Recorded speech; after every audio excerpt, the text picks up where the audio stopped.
सुनहरीपुर नाम का एक सुंदर और समृद्ध गांव हुआ करता था, जहां हर कोई एक दूसरे की मदद करता था।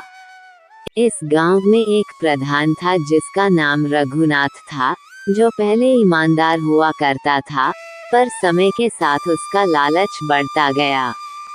वह गांव के विकास के नाम पर पैसे खाता और अपनी तिजोरी भरता। गांव वाले उससे परेशान थे, मगर डर के कारण कोई कुछ कह नहीं पाते थे। एक दिन गांव में एक सरकारी अधिकारी आया।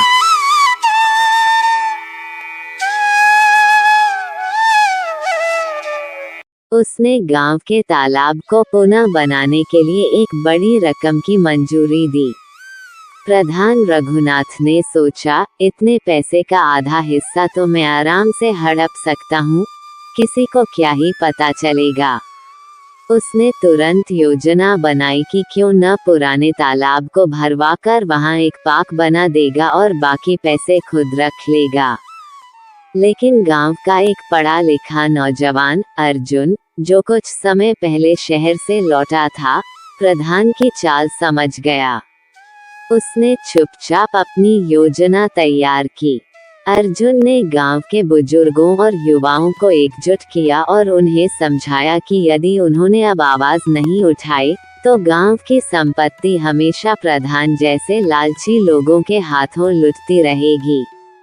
रात के समय अर्जुन और कुछ गांव वाले तालाब के किनारे जाकर प्रधान के मजदूरों से बात करने लगे।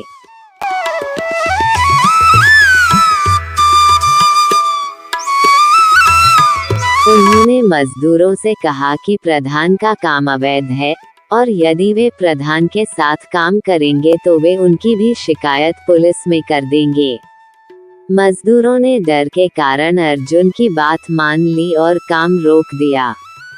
प्रधान को जब अर्जुन की इस हरकत का पता चला, तो प्रधान आग बबूला हो उठा। उसने अर्जुन को धमकी दी, लेकिन अर्जुन डरा नहीं।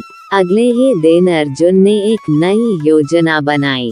उसने गांव के सभी लोगों के हस्ताक्षर करवाए और एक शिकायत पत्र जिले के उच्च अधिकारी को भेज दिया।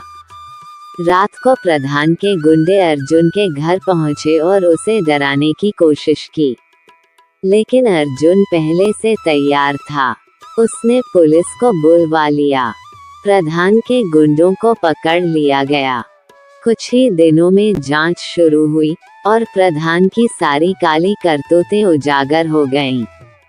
सरकारी अधिकारी ने प्रधान को तुरंत पद से हटा दिया। गांव वालों ने मिलकर अर्जुन को नया प्रधान चुना। अर्जुन ने गांव की भलाई के लिए काम करना शुरू किया। वह जानता था कि लालच का अंत बुरा ही होता है, और उसने यह बात गांव के हर व्यक्ति तक पहुंचाई। गांव के लोग अब खुश थे, क्योंकि अब उनका गांव सही हाथों में था। लालच चाहे कितना भी बड़ा हो, सच और एकता के सामने टिक नहीं सकता।